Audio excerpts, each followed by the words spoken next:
Assalamualaikum warahmatullahi wabarakatuh. Halo teman-teman, di video kali ini kita bahas hal-hal yang santai saja ya teman-teman, karena ini hari libur ya. Dalam berinvestasi saham mungkin ada beberapa hal yang perlu dihindari ya teman-teman. Nah, beberapa hal yang perlu dihindari itu apa saja nanti kita bahas di sini. Jadi biasanya orang-orang yang masih pemula ya, awal-awal berinvestasi ya, kena euforia ya, cerita sukses beberapa orang yang investasi saham, kemudian dananya berlipat ganda dalam waktu yang singkat ya, tumbuh dalam waktu yang cepat, kemudian menjadi kaya raya ya kan. Akhirnya berbondong-bondong orang masuk ke dunia saham dengan harapan bisa dapat duit secepatnya ya. Kalau bisa ya investasi hari ini, besok atau lusa udah untung gitu. Tapi celakanya teman-teman, orang-orang yang seperti ini itu biasanya malah cepat sekali loss di saham ya. Bahkan tidak jarang modalnya habis ya dalam waktu hanya beberapa bulan saja. Tidak menghitung sampai tahun ya, mungkin beberapa bulan udah dananya habis. Terus dia sudah kapok main saham, atau dia sudah nggak peduli dengan saham, dia biarkan saja di saham itu, dia menganggap bahwa dunia saham itu jahat, dunia saham itu tidak menguntungkan, dunia saham itu penuh dengan tipuan ya. Nah, dari dua hal ini teman-teman bisa belajar ya. Di saat kita berinvestasi saham ada dua hal yang perlu teman-teman pertimbangkan. Investasi apapun, baik teman-teman ditawari sebuah investasi oleh seorang teman yang lain misalnya, itu atau ditawari saudara atau ditawari orang yang katanya sukses untuk berinvestasi di sebuah bisnis misalnya, itu teman-teman harus perhatikan dua hal nih. Yang pertama, faktor resiko dulu. Jadi kalau teman-teman berinvestasi itu perhatikan faktor resikonya dulu. Kamu tanya tuh resikonya apa. Misalnya ada orang nawarin, wih kamu investasi tempatku, nanti tiap bulan kamu dapat 10%. Harus ditanya dulu. Kalau misalnya resikonya apa investasi tempatmu? Oh nggak ada risikonya, ini pokoknya ini tiap bulan nanti kamu dapat 10%. Ya mustahil. Kalau bisnis seperti itu ya udah tinggalkan saja. Jangankan 10%, 1% tiap bulan saja tanpa risiko itu udah mustahil. Kalau teman-teman mau yang jelas tanpa resiko adalah deposito itu 4% tapi 1 tahun teman-teman, dan masih dipotong dengan 20%, itu sudah pasti segitu, nggak mungkin deposito rugi. Kalau teman-teman masuk reksadana ya bisa turun, semua ada resikonya teman-teman.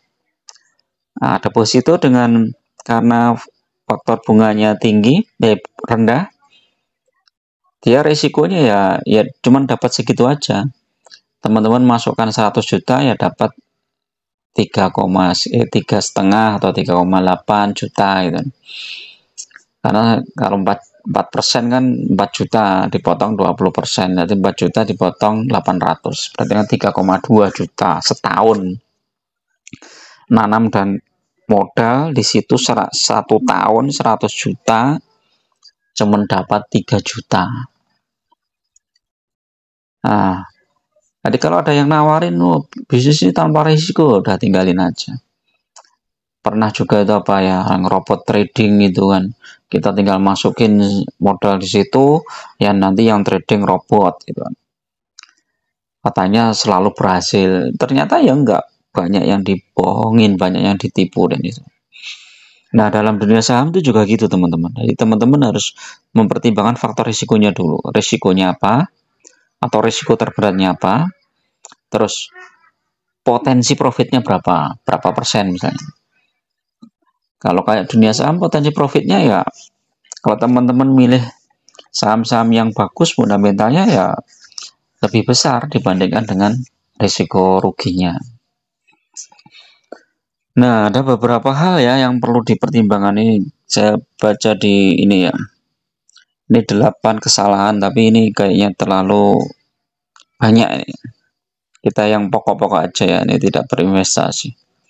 Nah, ini membeli saham perusahaan yang tidak diketahui ini juga ya, teman-teman, membeli saham ya harus diketahui. Wong membeli saham yang kita tahu aja belum tentu itu bagus ya. Contoh misalnya Astra, ternyata turun terus.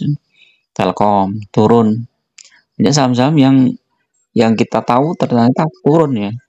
HM Sampurna misalnya, itu juga turun. Kemudian menempatkan seluruh dana yang dimiliki hanya dalam satu portofolio. Nah, kalau saya eh, ikuti pendapatnya Pak Lo Keng Hong aja. Kalau kita pegang saham yang fundamentalnya bagus, masuk ke all in ke suatu saham nggak masalah. Menurut saya seperti itu. Daripada kita misalnya beli properti, beli emas dan lain-lain. Ya, properti untuk yang kita tempatin saja, bukan untuk investasi. Karena apa? Kalau teman-teman masuk properti banyak ya untuk investasi. Nanti ketika properti itu booming sih bagus, tapi kalau tiba-tiba harganya anjlok, kita jualannya susah. Seperti sekarang ini kan pasar properti agak berat ya.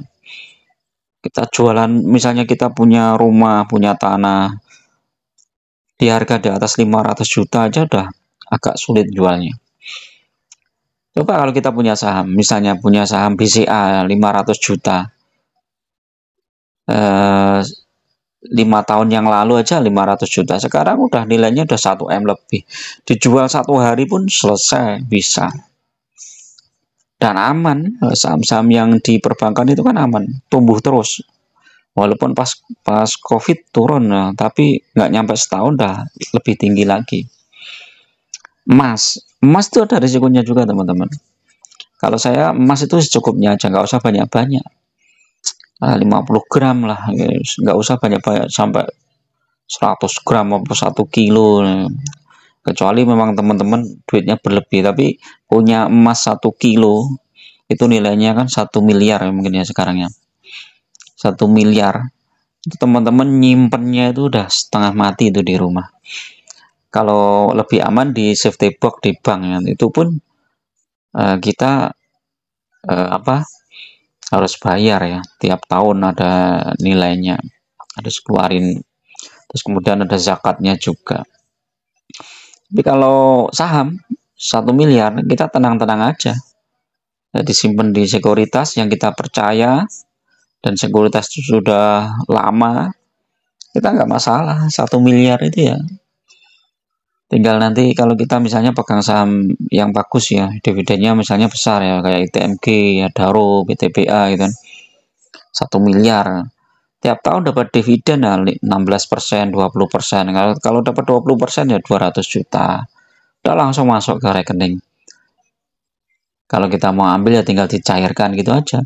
Pencairan 1 hari ya, biasanya langsung, misalnya pagi tanggal 9, nanti tanggal 10 siang itu udah masuk. Biasanya seperti itu, tergantung sekuritasnya.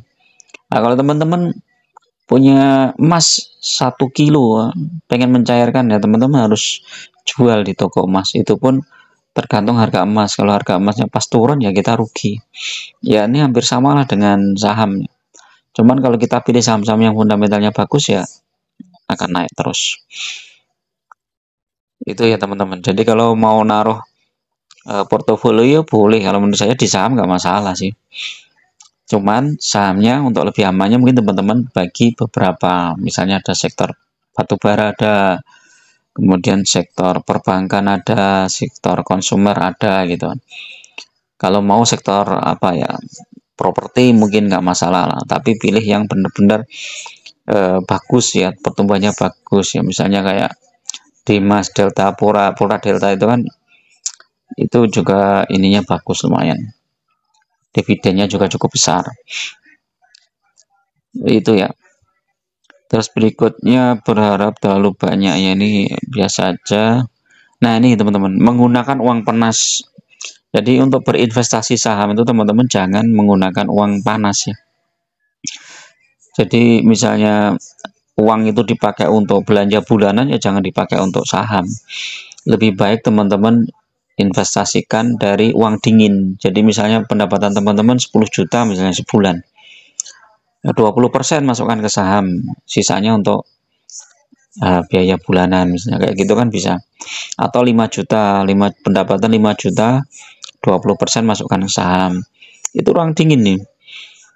Jadi lebih enak. Jadi kita belinya secara nyicil atau nabung. Istilahnya nabung saham ke saham-saham yang fundamentalnya bagus. Itu lebih bagus daripada kita pakai uang panas, sahamnya pas turun, terpaksa kita jual. Jadi kan akhirnya rugi.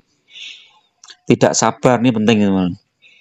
Jadi kalau teman-teman investasi saham itu usahakan paling enggak 3 tahun atau 5 tahun ya.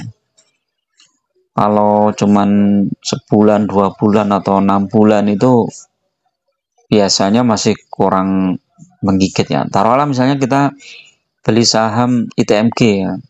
Dalam waktu 1 tahun ini kan masih turun ya harganya. Kalau kita beli 1 tahun yang lalu, sekarang masih turun ya. Tapi kalau kita nambah terus muatannya di ITMG itu, maka potensi dividen di depan ini sekitar mungkin April atau Mei ya ITMG itu akan tambah besar ya. Kalau jumlah saham kita misalnya sebelumnya 100 juta, sekarang jadi 200 juta. 10% dari 200 juta udah 20 juta. Ini potensinya lebih besar. Jadi harus sabar, benar-benar sabar. Targetnya itu 3 tahun minimal. Jadi kalau selama sebelum 3 tahun itu lihat portofolio merah itu santai aja. Udah begitu sahamnya turun ya kita punya dana beli gitu aja, kita dana. Jadi fokusnya adalah di jumlah lotnya. Misalnya kita target misalnya saham Adaro pengen punya apa ya, pengen punya 1 miliar saham Adaro misalnya, dibagi aja itu, dibagi harganya sekarang, terus di jumlah lotnya berapa, targetkan dalam waktu tahun pertama bisa beli berapa lot, atau tiap bulan bisa beli berapa lot. ITMG juga gitu, atau BCA gitu. Nah ini yang penting nih, yang berikutnya ini, belajar tentang saham dari sumber yang salah. Ini hati-hati teman-teman. Kalau teman-teman investasi saham belajar dari sumber-sumber yang salah, akhirnya ya cepat loss. Misalnya belajar trading, scalping yang kita harus memelototi terus di ini pakai margin dan lain-lain, itu ya akhirnya dana kita cepat habis ya. Jadi hati-hatilah. Mending kita belajar pada investor-investor yang sudah terbukti ya, kayak misalnya Lo Keng Hong, terus Sandiaga Uno misalnya, itu juga investor-investor besar yang mereka nggak trading ya, tapi investasi jangka panjang dan itu lebih worth it ya. Warren Buffett itu misalnya. Yang 8 ini ada nih, ikut-ikutan ya, jangan ikut-ikutan ya. Ada isu ini saya ini ikut beli saham itu. Jadi ini penting untuk dihindari teman-teman. Jadi oke, itu dulu teman-teman ya untuk video kali ini, mudah-mudahan bermanfaat. Tetap pakai data dan logika dalam investasi, jangan hanya ikut-ikutan ya, karena nanti kalau ikut-ikutan teman-teman akan terjebak di saham-saham gorengan, saham IPO dan lain-lain yang akan membuat portofolio teman-teman cepat habis. Lebih baik fokus di saham-saham yang fundamentalnya bagus, syukur-syukur dividennya besar. Udah tinggal diputar aja, nanti begitu dapat dividen belikan lagi sahamnya, dapat dividen belikan lagi sahamnya, otomatis dividen berikutnya akan tambah banyak lagi. Dapat dividen lagi belikan lagi sahamnya, dividen berikutnya tambah lagi kayak gitu. Jadi tenang, kita menjadi investor tidur itu udah malah cuan berlipat-lipat. Ya itu dulu. Assalamualaikum warahmatullahi wabarakatuh.